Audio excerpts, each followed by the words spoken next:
Très chers frères et sœurs dans le Seigneur, nous vous saluons dans le précieux nom de Sa Majesté, le Roi des Gloires, à savoir Jésus-Christ, le Roi des Gloires. Prions. Père céleste, au nom de Jésus-Christ, je te loue, je te glorifie. Merci Seigneur Jésus, gloire et louange à toi, Saint-Esprit, les communicateurs indispensables de la grâce. Ils seront tous enseignés de Dieu. Grande sera leur prospérité. Éternel Dieu de grâce, nous venons auprès de toi. Car la Bible dit, approchez-vous de Dieu et il s'approchera de vous. Nous nous approchons encore à ton intimité. Nous nous approchons encore auprès de toi à la recherche de ta puissance, Père. Car la Bible dit, vers le temps de la fin, beaucoup vont abandonner la sainte doctrine. Mais nous avons aimé demeurer dans la sainte doctrine. Sanctifie nos esprits ainsi que nos âmes, nos corps, en accord avec 1 Thessaloniciens chapitre 5, le verset 23, verset 24, que le Dieu de paix vous sanctifie lui-même tout entier, que tout votre être, l'esprit, l'âme et le corps soient conservés irrépréhensibles. Celui qui vous a appelé, il est fidèle, c'est lui qui le fera. Je crois que ce matin, nos esprits sont sanctifiés, nos âmes sont sanctifiées, nos corps sont sanctifiés. Par ton nom, Jésus-Christ, nous sommes pardonnés au nom de Jésus. Remplis-nous de la puissance d'en haut. Revêtis-nous, Père éternel, de ta puissance. Par le Saint-Esprit, nous sommes remplis de ta grâce et de ton onction, Père. Que ces supports partout, on va recevoir cela. Que le Saint-Esprit puisse toucher et convainc le cœur. Comme il est écrit, allez partout dans le monde.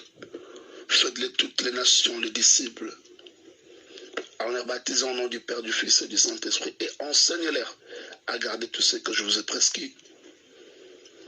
Et je serai avec vous jusqu'à la fin du temps. Demeure avec nous, dans le précieux nom de Sa Majesté, le Roi de gloire, que nous avons ainsi prié. Amen. Bien-aimés dans le Seigneur, je me partage avec nous dans le livre de Ésaïe 43, le verset 26. La Bible dit, réveille ma mémoire, plaidons ensemble, parle toi-même pour te justifier. Réveille ma mémoire, plaidons ensemble, parle toi-même pour te justifier.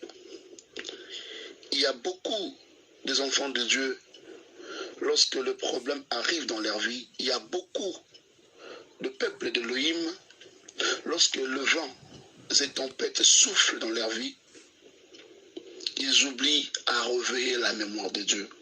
Écoutez, frères et sœurs dans le Seigneur, l'Éternel a tout fait, il a tout créé. Lorsque le problème se lève dans ta vie, il est juste question de rappeler l'ainsi de l'Éternel.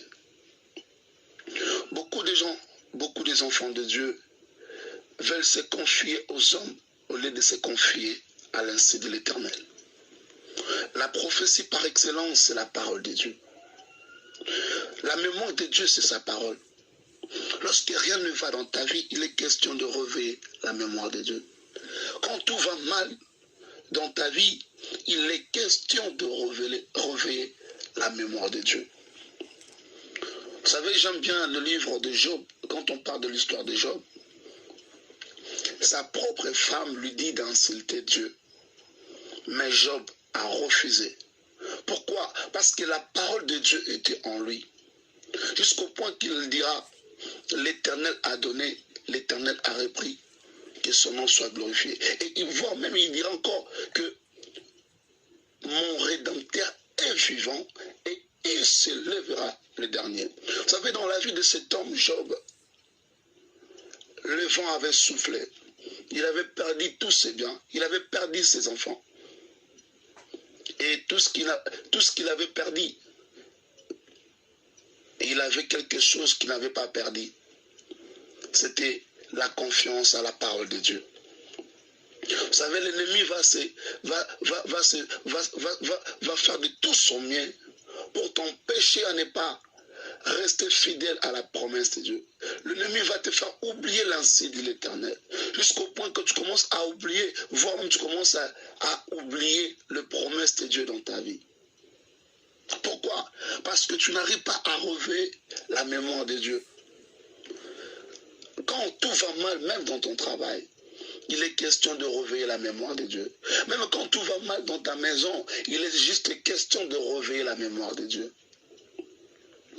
Il dit dans sa parole que je ne te délaisserai point et je ne t'abandonnerai point.